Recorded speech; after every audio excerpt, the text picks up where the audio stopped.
اسے احمد کبیر رفاعی کہا جاتا ہے، جسے غوث اعظم معرفت کا سمندر کہے، کیا ہستی ہوگی۔ صدیقیت کے مقام پہ فائز اللہ نے کر دیا حضرت سرکار شیخ احمد کبیر رفاعی کو۔ خواب بیان نہیں کر سکا، ایک دن مرید خانقاہ مل رہا ہے تو دیکھا حضرت اکیلے کھڑے ہیں اور کوئی حضرت کو مار رہا ہے، اور مارتے مارتے اتنا آگے بڑھا کہ حضرت کو زخمی کر دیا، خون نکلنے لگا۔ حضرت چپ چاپ کھڑے ہیں۔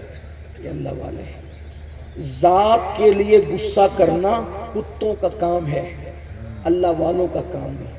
اللہ والے خلاف شرع کام پہ غصے میں آتے، اپنی ذات کے لیے وہ کبھی غصے میں نہیں آتے۔ حضور کی پوری سیرت اٹھا کے دیکھ لے، حضور اپنی ذات کے لیے کبھی غصے میں نہیں آتے۔ دیکھ لو ہر ولی کو، دیکھ لو ذات کے لیے کبھی غصے میں نہیں۔ پڑھ لو ان کی زندگی، پڑھو ان کی زندگی۔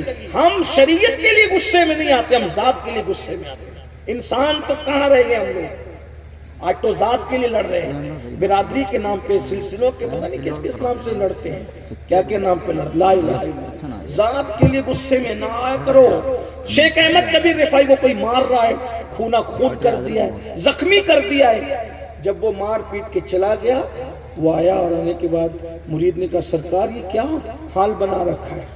وہ مارنے والی مرد نہیں کوئی عورت مجھے دکھ رہی تھی، اور پھر کہنے لگے حضرت وہ عورت بھی کوئی اور نہیں تھی، وہ پیرانی ماں تھی نا۔ مرشد نے کہا ہاں تمہاری پیرانی ماں تھی جو مجھے مار رہی تھی۔ آج شاید کسی کے گھر کا یہ ماحول نہیں ہوگا، جن کے رتبے ہیں سوا ان کو سوا مشکل۔ مرشد کو خواب نہیں بتایا، لیکن مرشد سے کہا پیرانی ماں آپ کو مار رہی تھی، جی یہ خونہ خون کر دیا۔ مرشد اتنی تو تکلیف ہم اپنے مرشد کے لیے برداشت نہیں کر سکتے، اس کو ابھی کے ابھی طلاق دیجئے۔ مرشد نے نظر بھر کے دیکھا، نہیں بیٹا ہم اسے طلاق نہیں دیں گے، نہ دے سکتے ہیں، وہ ہماری محسنہ ہے۔ وہ کیسے محسنہ ہو گئی سرکار؟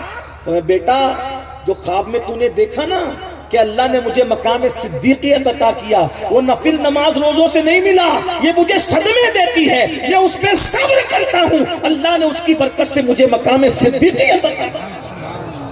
یہ ہے بزرگوں کی زندگی۔ مسلمانوں آؤ ہم اپنے بزرگوں کی زندگی، ہم صدیقیت پر نہیں پہنچیں گے، کم سے کم جنتی تو ہو جاؤ گے، اس لیے صبر کرنا سیکھ۔ الحمدللہ اللہ تبارک و تعالیٰ نے جن کو نیک بیویاں دی ہیں وہ الحمدللہ کہہ دیں، اور جن کے ساتھ کچھ گڑبڑ ہے وہ الحمدللہ ہی علی کل حال کہہ دیں۔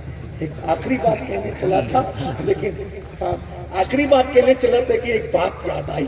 ایک بہت بڑے عالم تھے اور بہت بڑے نحوی تھے، علم نحو بہت ان کو ازبر تھا، مضبوط تھے اس کے اندر، لیکن خدا کے شان کے کلر تھوڑا پکا تھا اور صورت بہت خوبصورت نہیں تھی۔ جب گھر میں آتے تھے کہتے تھے کہ تم بھی جنتی ہو اور میں بھی جنتی۔ بیوی بڑی خوبصورت تھی اور یہ خوبصورت نہیں تھی۔ جب بھی گھر میں آتے کہتے تم بھی جنتی ہو ہم بھی جنتی، تم بھی جنتی ہم، اور دونوں مزے لیتے تھے اس کے۔ لیکن جب ماحول اچھا ہوتا ہے تو سب اچھا لگتا ہے، لیکن جب ماحول خراب ہو تو پھر عورت تو عورت ہی ہوتی ہے۔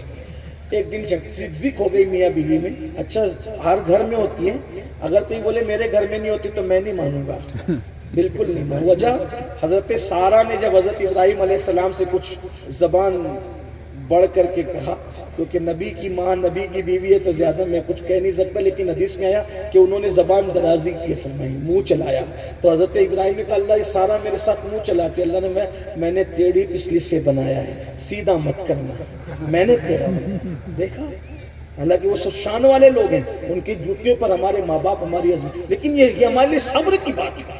بہرحال تو وہ زک ہو گئی گھر میں، تو زک ہوئی تو کیا ہوا، جب آئے تو روز کے معمول کے مطابق پھر انہوں نے شاعری کی، تم بھی جنتی ہم بھی جنتی، بس یہ پاڑا پڑھتے رہو گے، کچھ اس کے آگے ہی بتاؤ گے، ہم بھی جنتی تم بھی، کس وجہ سے وہ بھی بتاؤ۔ لیکن آج جھگڑے کا فائدہ ہو گیا، تو نحوی صاحب وہ علامہ کہنے لگے تم بڑی خوبصورت ہو، تو تمہیں دیکھ دیکھ کر ہم شکر کرتے ہیں الحمدللہ، تو ہم شکر کی وجہ سے جنتی، اور ہم اتنے خوبصورت نہیں ہیں، تو تم ہمیں دیکھ کر صبر کرتی ہو، تو اللہ نے صبر کی وجہ سے تمہیں بھیجا۔ واہ واہ واہ سبحان اللہ۔ یہ ہے یعنی ادھر بھی جنت ہے ادھر بھی، صبر کرو تو جنت، شکر کرو تو جنت۔ الحمدللہ رب العالمین۔ اللہ تعالی ہم سب کے گھروں میں خوشی عطا فرمائے، خوشگوار زندگی گزارنے کی توفیق عطا فرمائے۔ گفتگو کے درمیان ماشاء اللہ ہمارے اچھا ٹھیک درود شریف پڑھ رب صلی وسلم دائما